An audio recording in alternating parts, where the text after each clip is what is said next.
Welcome back, everyone. I kind of want to break down really quickly something that I mentioned a couple of days ago, which is the iPhone 6s is such a weird device right now.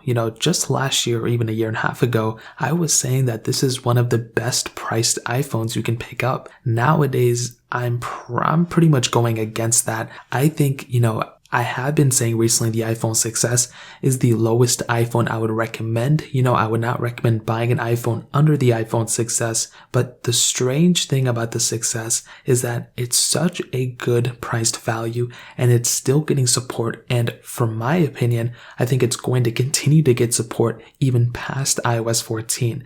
Not necessarily iOS 15 support, but just like the iPhone 6 and iPhone 5s, this phone is going to live beyond, iOS 14 or beyond the set end date of most iPhones. We look at the iPhone 5s and iPhone 6, this phone is probably going to follow the same suit in my opinion. But the flip side is that this phone is getting to a point where it's a little outdated. I think the 6s Plus is a little bit different, even though they're the same age. The 6s Plus has a couple of more characteristics, a bigger battery, bigger screen, higher resolution display, and OIS on the camera as far as I know. With the iPhone 6s, it's still a good phone, but it is not a phone I would recommend the average person to buy. And that's why it's strange. You look at a phone that's still getting support. You look at a phone that's very cheap nowadays, and it's an iPhone. You have the Apple ecosystem. You look at this phone and you look at the iPhone SE2. Visually, there's not a lot of differences, but you would still think that the iPhone 6s is still a decent pickup, but I really don't think so. It's going to be outdated. There's a lot of hardware issues that have plagued this phone from the beginning with, and that's kind of an issue. You know what I mean? The battery isn't that great.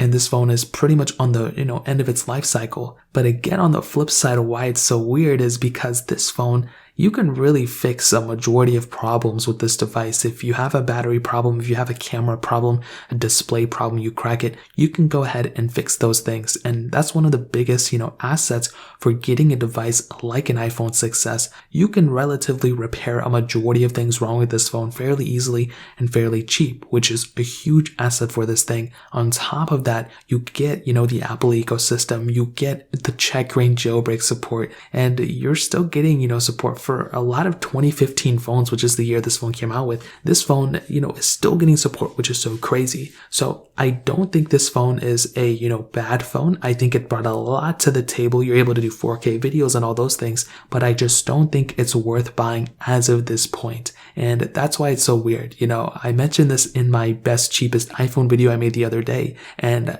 this is the lowest iPhone I would recommend, but even that I wouldn't necessarily recommend. I think there's a lot of phones that you should probably save up for and buy instead. Phones like even an iPhone 7 7 Plus is a very good phone, I think still, but the iPhone 6s is a very strange phone in 2021. On one hand, I think it's a great value for the price tag, but on the other hand, I think it's a phone that you should probably stay away from. And I think that's why, it's such a beautiful phone in that sense, because again, like I mentioned, it is the lowest phone I would recommend, but would I really recommend it to people? It's kind of 50-50 to be honest. So that really pretty much covers it up. If you guys have any other questions or anything like that, let me know in the comment section below. Hit the like button, that would mean so much, but definitely hit that subscribe button. Every single subscriber that we get really does count. So it means so much if you guys could hit that. Also check out the other links down in the description as well. My Twitter, my Instagram, my other channels. More importantly than everything else, I love every single one of you guys. Hopefully I'll catch you guys in the next video. Peace out till then.